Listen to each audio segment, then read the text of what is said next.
Hey guys, welcome to the channel. Today we'll be working on linear equations, which are one of the easiest that you're going to find. And we will solve some different types of questions that you can face whenever you're working with linear equations. So these are basically just equations with unknown variables, like looking at this. This is a typical example of a linear equation.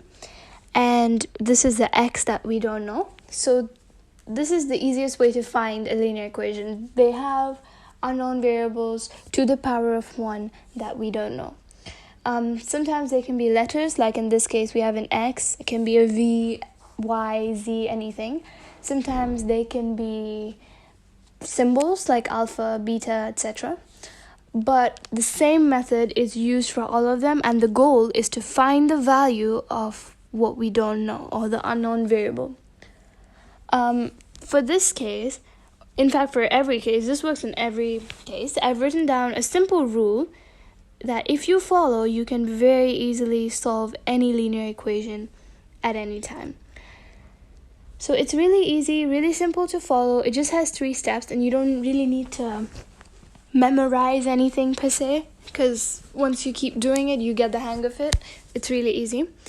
So let's read it, and I'll explain what it means. So the first step says separate like terms. Now I've written down similar up here so that for those who get confused in like terms, like simply just means similar. So we have to separate similar terms. That means, so in every linear equation, including this, without exception, there are 2 categories. So the first category is a category of number. That means it's just a plain number without anything in front of it, behind it, attached to it, nothing at all. It's just a simple plain number. And this is a number with a variable, or with the element we don't know. So this number is it does not come into this category because it has this x attached to it. So it is a number with variable.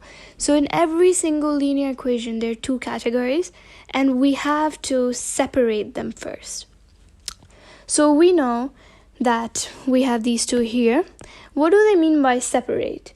Separate just means that they want us to put the numbers, all the numbers, to one side of this equals to, and the numbers with variables to the other side of the equals to. So looking at this particular equation, this is the equals to.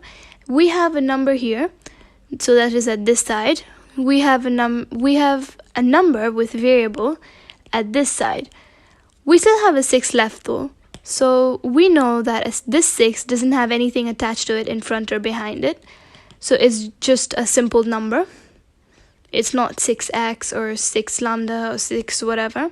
So it's just a simple number.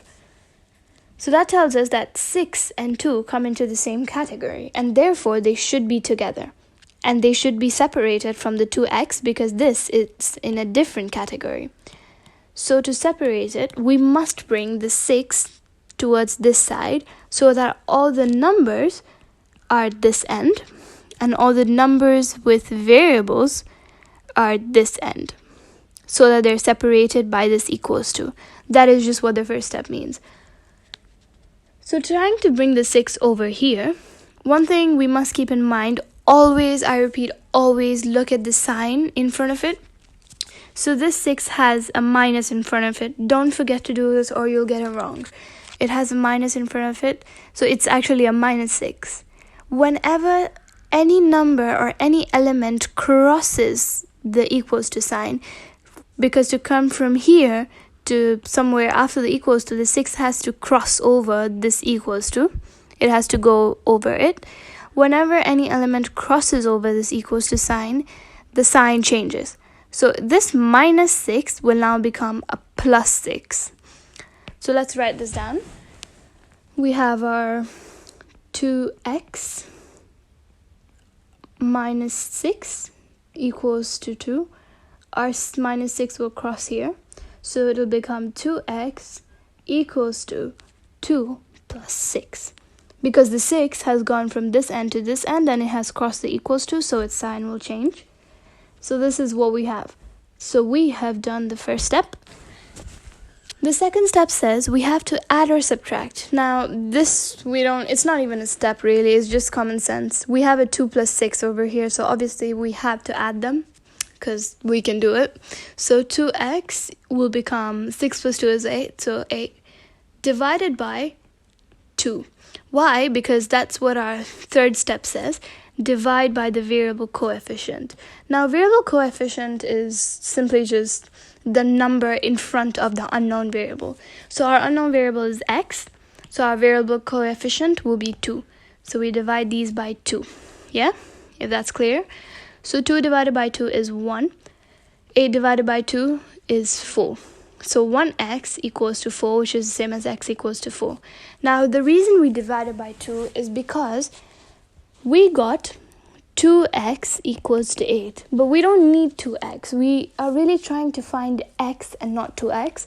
That is why we divide by 2, so that the x would remain alone, if that makes sense. So x would become 4, and that's our answer. Now, the good thing about linear equations, or any equations at all, is that when you find a value, so like here we found x equals to 4, you can easily know if you're right or wrong. So in any exam or test, if you find a value, you can find out if what you did is correct. So what you simply do is, you have your equation, you use, since we said we established this here, that x equals to 4, so we substitute this 4 into the x, so that will become 2, 4, because instead of x we're using the 4 to see if we're right, minus 6. Let's see if we actually do get the 2. Does this give us 2? 2 times 4 is 8, minus 6.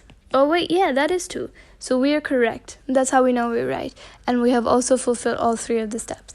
So that is just how simple and easy it is. There can also be more types of equations, in the sense, let's say I've got another example over here. So we've got equations with brackets. So 10y minus 4 minus 2y minus 9 minus 5y plus 4 equals to 0. So this is our question. We have to find the value of the unknown variable. So let's look at this. So we know that our unknown variable here is the y. We don't know the value of it. We know all of the numbers, but we don't know what y is. So we're trying to find the value of y. But this time it's not just a simple equation like this where they have given to us everything. This one has brackets. So again, it's just the simple and same thing. All you have to do is use the rules of expansion, and you expand the brackets. Yeah? So 10 times y minus 4, 10 y minus 4 is the same as 10 times y minus 4. So you multiply, you expand the bracket. So this becomes 10y minus 40, because 10 times y is 10y, and then 10 times 4 is 40, minus 2y plus 18, because minus times minus. Don't forget to multiply the signs as well as the numbers. So minus times minus will give you a plus, and 2 times 9 is 18. Minus 5 times y is minus 5y. Minus 5 times plus 4 is minus 20, equals to 0. Yeah, so that's what we've gotten here. Now the first thing that we're gonna do is following the rules. Let's look at this. It says we have to separate the like terms. So let's find the 2 categories. As I told you, every linear equation has these 2 categories. So you have your number and the number with the variable. So in this equation, let's find our numbers and let's find our number with the variable. 10y has a y attached to it. It's not just a plain number written like that. So that is a number with the variable. 40 doesn't have anything to the front or the back or has anything attached to it. So this is just a plain number. 2y is a number with a variable because it has the y attached to it. 18 is a number, doesn't have anything attached. 5y number with variable, and 20 is a number. Okay, so we have decided our categories. We have these three as numbers, and we have these three as numbers with variables.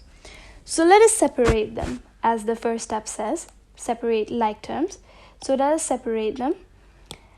Trying to separate, let us say, it doesn't really matter if you put the numbers to this side, or the numbers with variables to this side or this side of the equals to sign. You get the same answer in every case. So don't worry about where you have to move it to. So let's just choose. I am deciding to put my numbers to this side just because I want to. So let's say we are trying to bring all the numbers here, right? So this 40, let's erase this so that you don't get confused. There. So this 40 will now come here. This 18 will also come here. And this 20 will also come here. All of them go over there. And let's not forget they cross the equals to sign. We're trying to put the number and the number with the variable to different sides of the equals to sign. So they're crossing the equals to sign, so their sign, the sign in front of them, changes. So let's say we are left with, on this side of the equation, we are left with 10y minus 2y, because the 40 leaves to the other side. So minus 2y. We're left with this, and we're left with this. So minus 5y equals to, so because all the numbers have gone to that side, so we just put our equals to now, equals to 40, because the 40 crosses this equals to sign, so the sign in front of it, which was a minus, changes to a plus. So that's the same as plus 40. So 40 plus 20, because the 20, which is a number, crosses to the other side, so therefore the sign in front of it, which is a minus, changes, so it becomes a plus, and therefore plus 20, and minus 18, because this 18, as I said, crosses, so the plus becomes a minus, so we're left with minus 18. Now we have done the first step of what I said. The second step says add or subtract. So let's say we are left with this equation. Now we have done the first step, as I said. Second step says add or subtract. Doing this, we're gonna subtract here. So 10, the y doesn't really matter. It's the same as, because the y's cancel them out, sort of. So 10y minus 2y is 8y, minus 5y is 3y. So we're left with 3y equals to 40 plus 20 is 60, and 60 minus 18 is a 42. So 3y equals to 42. So we have added and subtracted whatever we had to. 40 plus 20, the answer minus 18. Yeah. So once we're done, we have our 42 over here. Now we know that we have done our first step and our second step. Let's go to our third step. We divide by the variable coefficient. So what is in front of the unknown variable? Here, this is the unknown variable. What is in front of it is this 3. So we divide this by 3 and we divide this by 3. Because we don't want a 3y, we need just a y. So dividing it by 3 would mean the 3 would cancel the 3. 42 divided by 3 would give you 14. So 1y, which is the same as y, equals to 14. If we substitute this y back into this equation, into the original equation, we will get the same answer as 0. So that's our answer, y equals to 14. So as I said, this is a very easy concept. All you have to do is separate the like terms. So you separate the number with the variable. So both of them have to be on different sides of the equals to, yeah? And then we add or subtract if we have to. And then we divide by the variable coefficient. So that is whatever number is with the unknown variable, we divide both sides by it so that we could get the answer for just the unknown variable, and not, for example, we're not trying to find 3y, are we? We know 3y is 42. So we are trying to find, the question is telling you to find y, not 3y. That is why we divide by the variable coefficient, which is 3, so that the 3 would cancel the 3 and we are left with y. So we can get an exact answer for y and not 3y. So these are the 3 easy steps that you have to follow, and once you do them, you can get the correct answer for any linear equation. I could do more examples if you want me to, so please just, you can post in the comment section and I can do whatever you tell me to. Sometimes calculators can also end up solving these equations, depends on the type of calculator you have. I do calculator tutorials as well. If you would like me to, then you can post in the comment section. Please do like and subscribe, and thank you for watching.